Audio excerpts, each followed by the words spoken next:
On Health Her Way, we're asking the questions you want answered about your body. Together with our female healthcare experts, we're diving into the questions that might seem too scary, too silly, trivial, or taboo. No topic is off limits. Join us as we talk about Health Her Way. Welcome to Health Her Way. I'm Meredith Cunningham. And I'm Brooklyn Elbert, and today we're joined by Dallas Jordan. Dallas is a doctor of physical therapy specializing in pelvic health with a focus on pregnancy and postpartum. She's passionate about supporting and empowering women through all phases of their healing journey. So welcome. We're so excited to have you today. Thank you. I'm really excited to be here. So I think we've all probably heard about our pelvic floor, Yeah. but I don't think a lot of us actually understand what it does and how much it affects all of our bodies. So let's start with a really easy question. Yeah. What is our pelvic floor? Yeah. So your pelvic floor is a group of muscles that sits at the base of your pelvis. So it's really important for everyday function. And that goes from supporting your bowel and bladder function. It's really important for really good sexual health. And it helps to support and stabilize the pelvis and the pelvic organs. So whenever you think about your pelvic floor, you're probably thinking, what's the one exercise that everyone knows about? Kegel. Yeah. So the pelvic floor muscles have to be able to contract and do a Kegel, but they also have to be able to relax, just like all the rest of the muscles in the body. And so usually whenever something is thrown off between the contraction and the relaxation is when we get issues like pelvic floor dysfunction. Okay, so how does pregnancy and childbirth impact the pelvic floor muscles? Yeah, so pregnancy puts a lot of pressure on the pelvic floor muscles. They have to adjust and adapt to this like really lengthy 9-month process of growing another human, right? So they have to stabilize the pelvis from the inside. They're helping to support like all of the increased pressure from the inside. But then you're also having to maintain your normal functions for bowel and bladder and for sexual function. And so there's a lot of changes that happen with hormones and with how we're walking and moving and that kind of thing, the pressure. So they have to be able to adapt to all of that. They tell you to have like a belly band to help with like your back, but I feel like I need like belly suspenders or something. Like, do you Yeah. feel like it would help relieve the tension off my pelvic floor? Yeah, Should that be something absolutely. we like? I'm patenting it right now, you guys. I am inventing the belly suspenders to help with Yes. pelvic floors. Yeah. But So we do a lot of KT taping. That's pretty common as far as whenever I'm treating a pregnant woman. If you're having a lot of like pressure, especially like vaginal pressure, lower abdominal pressure, things like KT taping or like a belly band can be really helpful to help relieve some of that pressure. your partner comes up behind you, holds it up a little bit. Exactly. Oh, it's Yeah. the best thing ever. Yes. Tip for those who are having their first kid. Yes. Have your partner hold up the belly. Yeah. It helps a lot. Get behind them, hug them, and then just lift, and it's heavenly. It is. Yes. So when it comes to pelvic floor therapy, kind of again, I think the only reason why a lot of us know about this is for pregnancy. Yeah. And you specialize, I'm probably deal with a lot of postpartum, but Yeah. there's a lot of stuff that you can do during pregnancy that helps a lot too, correct? Yeah, absolutely. Really during pregnancy to adjust to all of the changes that are happening, any kind of movement is great. So if all you can do every single day is go for a 10-minute walk, that is going to be beneficial for anyone who is pregnant. But postpartum, yeah, we're seeing a lot of kind of issues come from deliveries, whether it's a vaginal delivery or a cesarean, that can be treated through pelvic floor physical therapy. So how does it look different for someone who had a C-section as opposed to a vaginal birth? Yeah, so I think a C-section adds a layer of healing that we have to kind of we have to think about in the whole process. So one thing that I'm thinking about when someone has a C-section is like, okay, was it a planned C-section or did they push for 3 hours, nothing was happening, and then we had to have like an emergency C-section? Because if they're pushing for 3 hours, then that's already a lot of pressure. We're already kind of trying to adapt to those changes that have to like happen for a vaginal birth. But then if we're not able to do that, then there's something that's going on, whether that's in the pelvis, whether that's the pelvic floor not being able to relax, or whether it's hormones or that kind of thing. So I'm kind of already thinking like, okay, maybe what happened in that process and how if it's involved with the pelvic floor. As far as kind of the after effects, A cesarean is a major abdominal surgery, right? I think we don't give it enough credit for what it is.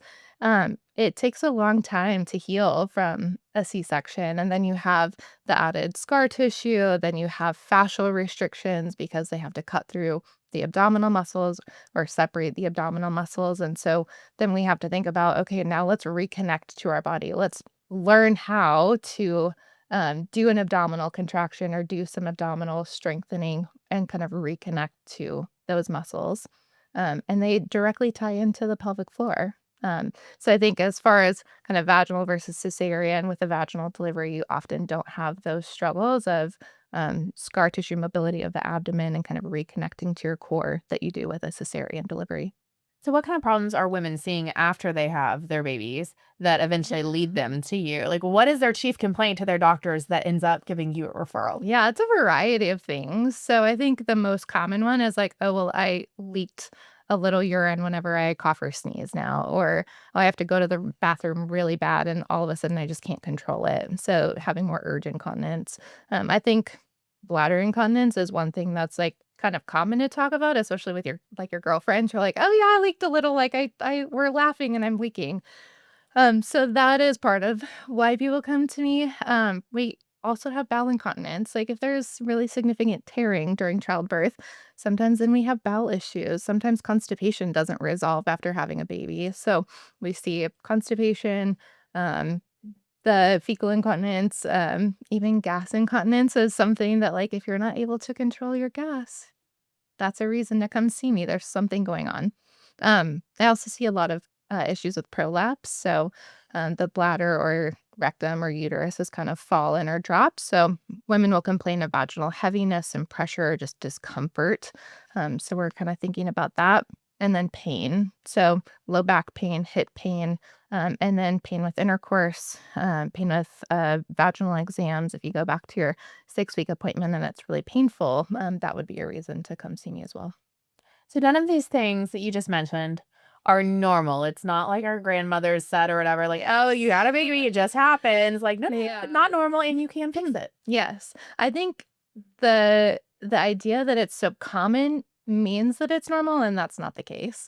It is very common, yes, but it is not normal. And so, yeah, thankfully we know a little better now, compared to 30, 40 years ago, heck, even 10 years ago.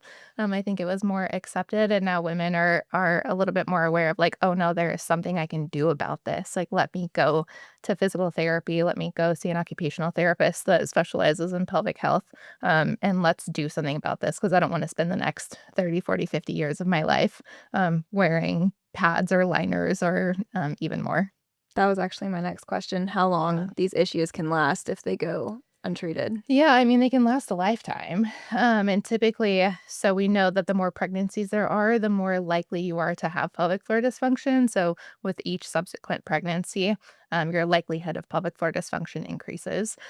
So that is something that we consider. And so if you're planning on having more babies, it's probably not going to just get better on its own. It's more likely to get worse. A lot of times, too, there's some reason that pelvic floor dysfunction happens in the first place, whether it's pressure management issues, coordination issues. There's like a lack of strength in the pelvic floor, whether it's coming from like a low back or hip issue. We're kind of looking at all of that too. But yeah, it can really, if you don't untrain the things that have gone wrong and you just continue to do them, if you have poor pressure management, you're probably going to continue those things and continue to make your symptoms worse.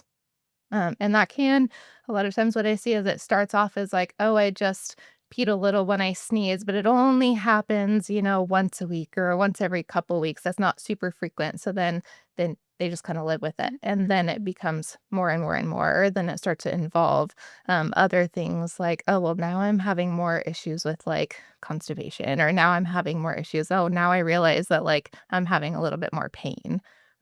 So we see those issues start to compound as well. We've kind of talked about the reasons that someone would come and see you, Yeah. which you've listed several. Mhm. But are there any like immediate like red flags that someone would say, like kind of like you said, you don't want to wait, but like peeing yourself, inconvenient, annoying, but not necessarily medically detrimental, Right. What would be something though, or are there any things that you're like, no, if this is happening to you, I definitely would want to see you ASAP. Yeah, so what I would say is you need to go to your doctor, right? If you're having issues, like, okay, you've never had any kind of issues with leakage before, and all of a sudden if you have a really strong urge to go to the bathroom and then you pee yourself a little bit, but it's also accompanied by things like pain or burning with urination, things like that. So those signs of infection that we're kind of aware of, like, oh, think I might have a UTI, that would be a reason to see your doctor. Now, if those things continue, then sometimes, like, if you have, um, symptoms of a UTI, you go to your doctor, they do a urinary analysis, and, it comes back negative. So, a lot of times we'll see where they're put on antibiotics, things don't get better, they still feel like they have a UTI, and they're kind of, like, going back in repeatedly for these symptoms, what feels like an infection, but all the analysis come back negative, then that would be a reason to maybe request a referral to PT because it could be because of muscle tension, right? It's putting tension on the nerves and putting tension on the urethra and causing symptoms that are similar to a UTI. So that would be one thing I would say is like if you're having changes in symptoms or if you've never had issues and all of a sudden you're having issues, that would be a reason to go to the doctor. And that goes for bowel issues as well or pain with intercourse, things like that. Feel like we need to be really transparent because that's what this podcast is about. Absolutely. Let's do it. I'm a former patient of Dallas, so when I tell you she's wonderful, I say that from actual experience. B, your exams and your exercises, the things that we do to fix things, Yes. are quite invasive.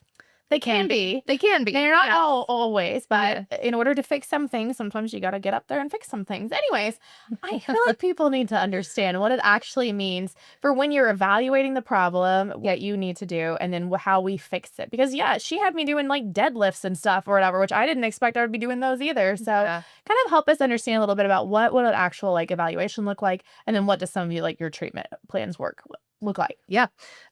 So like you said, they can be pretty invasive. Whenever a patient comes in the very first visit, I do a really comprehensive subjective assessment of just like, okay, when did your symptoms start? What all are you experiencing? And we go over bowel, bladder, and sexual function. It's important for me to know all of those things, as well as any kind of like pain symptoms.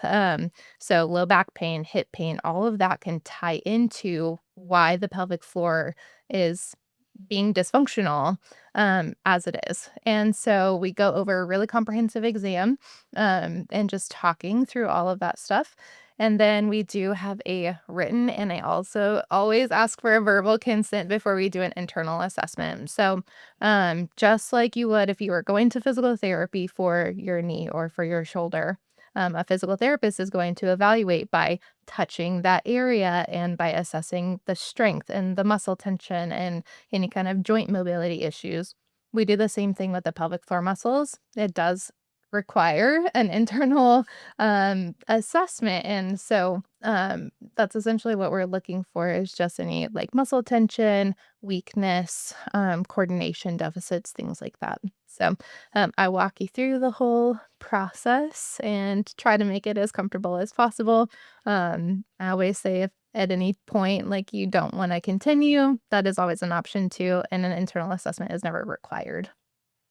Um, as far as treatment goes, it can vary. So if we find during our internal assessment that there's a lot of tension or a lot of pain or that kind of thing, then we're focused more on relaxation exercises. So Kegels are not for everyone. Let me just say that. Um, in fact, most people don't need Kegels right at the beginning. We focus on restoring normal tone and coordination of the muscles first, and then we work on strengthening. So that can look like meditation exercises, breathing exercises. It can look like a lot of stretching and hip mobility, low back mobility, that kind of thing. Once we get into strengthening, then it's all uphill from there. I want to make sure you're doing a proper Kegel, and then we integrate that into more functional activities. So yeah. Kind of depends on what the person needs. That's kind of a really broad question. But it can also treatment can include things like EMG biofeedback, where we can see muscle activity on a screen, and we take you through a series of protocols and tests, which is really helpful to kind of be able to visualize what's happening at the pelvic floor muscles because you can't see it. And a lot of times people come to me and they're like, I don't even know if I'm doing a Kegel, right? Like, I don't know if I'm doing it correctly. And so doing that with the biofeedback can be really helpful. Um, Things like pain with intercourse, pain with exams, pain with tampons. We use dilators quite a bit. So that is a medical device that we use to kind of stretch and relax the pelvic floor muscles. Same thing with a pelvic wand. So there's a lot of tools that we use as well that are, yes, we can use in therapy, but it's also part of the home program as well. I will give you credit. While things do get a little awkward sometimes, Yeah. and you do torture us sometimes, Yeah. you're also a really good cheerleader. Like, she definitely will be like, "You did a good job." And you're like, "Thanks, okay." It is motivating, I will say. Good. Sometimes it was a little weird, but, but then you do something well, and she's like, "Good job." You're like, "Okay, yay, I did it." I think we all need a win, right? Like every time you come in, I want to make sure that yes, we're addressing the things that are going wrong, but we also need to address the things that are going right. I want you to leave feeling empowered at every visit. You do. So Thank you. kudos. Okay, so we've talked a lot about women and the pelvic floor after birth, but what are some issues you can see in men, children, someone who hasn't had a baby? Yeah. That. So, yeah, it's not just women who have had a baby that have pelvic floor issues. We all have a pelvic floor, men and children, both. And so we can see things in pediatric patients. Like a lot of it is like chronic constipation. A lot of it can be like nighttime wetting. So wetting the bed past a certain age is considered an issue. And so we also treat that. Urinary and fecal incontinence. So all of that is something that we see in our kiddos. And men, wide range. A lot of it is urinary incontinence after like a prostate removal surgery, things like that. Constipation, fecal incontinence. I have seen some men after having things like chemo radiation, after cancer treatments. And so all of those things are something that we can address. With men too, pelvic floor muscles are highly involved in their sexual function as well, and so making sure all the muscles are working uh, for sex is really important. So we do see things like pain with ejaculation, not being able to achieve an erection, things like that. You said Kegels are not for everybody, at least Right. not right away. So when someone asks you a very basic or generic question like, "What can you do at home?" Or you scroll on TikTok and you see those women that are like, "Stop, do your Kegels," Yeah. which honestly is sometimes a good reminder for me because like I know you already told me to do them. Yeah. But anyways, like what are some good things that we could do either to be proactive or to continue the good work that you've already done with our bodies at home? Is it not just Kegels? What else could we be doing? Yeah. So, like I said, movement is really the key. So, really, any kind of movement is going to involve the pelvic floor and keep them nice and healthy and strong. So, if your mode of exercise is dancing, like do dancing. If your mode of exercise is walking or riding the bike, like do those things because your pelvic floor is going to benefit from that. I think one of the best things that we can do is learn how to coordinate our breathing with our pelvic floor. That we address that with people who have really high tone pelvic floor issues where they're having more pain or incontinence or constipation issues. We also use breathing to help to contract the pelvic floor muscles. And so really coordinating our breathing with a Kegel and coordinating the breathing with a rest is really important. So what does that mean, right? You're like, okay, well, what's the coordination? Like, what do I do? I think the best thing to think about is exhale with exertion. So we know that whenever you're doing a heavy weight lift, you want to exhale as you're doing the hardest part of the movement. It's the same thing with a Kegel. So as you Kegel, you want to focus on the exhale, inhale on the rest. And so that's doing a couple of things. It's improving the coordination with your breathing. So things like coughing, sneezing, yelling, things like that that require like a forceful exhale. Your body already knows, okay, whenever there's pressure, we Kegel, right? So that can kind of help issues like leakage with those stressful high pressure moments. with things like having more tension whenever you're focusing on the rest with the inhale, that really does help to kind of like release the Kegel afterwards. It increases pressure to the pelvic floor to kind of encourage that muscle to release. Okay, so it sounds like the Kegel is the base of most exercises, and then you build on that. I would say breathing is the base. Breathing, okay. Yeah, breathing is the base, and then we add pelvic floor like Kegels or contractions on top of that. So I'm sure most people have heard of a Kegel, Mhm. but for those who haven't, Yeah. can you kind of get down to the nitty-gritty what it is and how do you know if you're doing it right? Yeah, I guess we should go into that because that's very important. So whenever you do a Kegel, you should feel like if you're sitting and you do a Kegel, you shouldn't see any movement. So if you're squeezing, a lot of times I see women will squeeze their bottom together and then they kind of lift up off of the chair. That's not a Kegel. That is squeezing glute muscles. Or if you see your knees are coming together, that is not a Kegel. So as far as a proper Kegel, you should be able to squeeze the muscles kind of around the vaginal opening and the rectum. It should feel like a lift up and away from the chair or kind of like lifting up inside the body. Like you're trying to hold back urine or gas. That's really kind of like what it should feel like is you're like trying to hold everything in. Okay. There you go. Yeah. The more you know. But that's like a very basic question. I feel like as women, we hear so much stuff, and even if we have heard of a Kegel, we're like, okay, yeah. What is that? Yeah. Oh, yeah. Mhm. So we're here to ask those questions. Thank you, Brooklyn. Yes. Yep. Anything else that you think, or like biggest misconception about your pelvic floor, or anything else you think we need to know about it? I think we already touched on it a little bit, but just because something is common does not mean it's normal.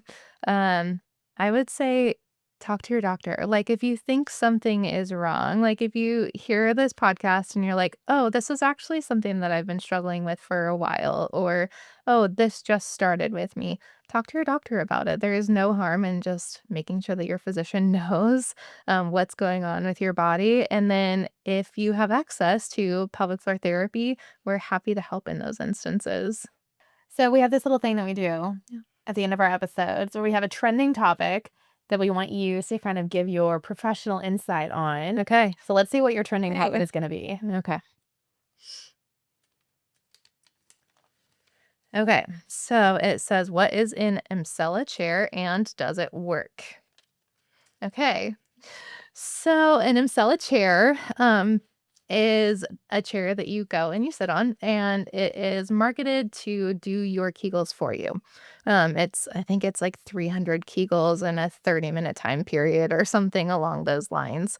What it does is it causes pelvic floor muscle tension based on the vibration of the chair, things like that. Um, my personal opinion is that there is no functional benefit to it. It might help to tighten the pelvic floor for a short period of time, which can, I think, alleviate some symptoms. If you already have pelvic floor tension, it can also make symptoms worse. And so, really, until you have an assessment done and know whether you have tension or whether you have weakness, it's really hard to know as a person just like walking down the street if the Emsella chair would be beneficial or if it might do more harm than good. Okay. Yeah. Thank you for that professional Yeah. insight. You're welcome. Anytime. Well, because I think we all want a fast fix sometimes. And so For sure. what you're saying You is just that, have to stand there for 30 minutes. yeah, or not leave sit your there. house. Yeah, you don't do anything because sit there. So, Yeah. but it's good to know what is your actual problem and what is the actual solution first. Yeah. I think it's, like you said, we all kind of want that short-term fix. And I think, well, it can be beneficial for a short period of time. One thing that I like to think about is like long-term. Like if you are 30 years old and you're having these issues, even if it takes us 6 months to resolve whatever issue is going on, then you have the rest of your life to like learn really good techniques and you have tools in your back pocket to then, like if something comes up in the future, you're like, oh, wait, I know that this is what we worked on in therapy. Let me try this again. And so it's more about kind of using those tools long term that you can learn in pelvic floor therapy too. Okay. Okay, yeah. Focus on the end game. In Yep. game. Exactly. Long-term goals. How many Taylor Swift songs can we put in our next book? Well, Dallas, thank you so much for joining us here again. We really appreciate you Yes, sharing thank all of your you. insights for us. Yeah. And if you guys have any questions or comments, follow us on Instagram. And thanks for listening. We'll see you next time. Thanks so much for having me. This podcast explores health-related topics with experts in their specialty for entertainment purposes only. The information shared and discussed should not be considered as medical advice under any circumstance and is not intended to replace professional medical advice. The views expressed do not reflect the views of Covenant Health System. For questions related to your personal health, always contact your physician. Heartbreak hurts, but it won't kill you. But a heart attack might. With heart disease being the leading cause of death in women and often diagnosed later than in men, it's crucial to protect your heart health.